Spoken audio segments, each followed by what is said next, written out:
बस प्रवासातील सोन्याच्या बांगड्या चोरीचा पर्दाफाश, 3 सराईत आरोपी जेरबंद.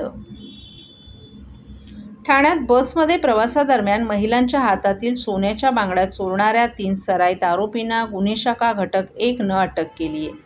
या आरोपींकडून तब्बल 20,53,000 रुपये किमतीच्या 130 ग्रॅम वजनाच्या 6 सोन्याच्या बांगड्या हस्तगत करण्यात आल्या असून या कारवाईत ठाणे पोलीस आयुक्तालयातील 6 चोरीचे गुन्हे उघडकीस आले आहेत.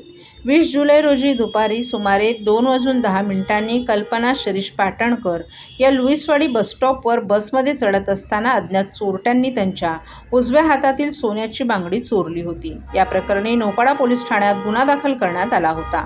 या गुन्ह्याचा समांतर तपास गुन्हे शाखा घटक 1 कडून सुरू असताना पोलिसांनी घटनास्थळी आणि परिसरातील सीसीटीव्ही फुटेजची बारकाईने तपासणी केली. त्यानंतर मिळालेल्या खात्रीशीर माहितीच्या आधारे सापळा रचून कपिल सुरेश तिंडगे आणि पौर्णिमा सुरेश तिडंगे उर्फ कल्लू यांना 3 ऑगस्ट रोजी अटक करण्यात आली.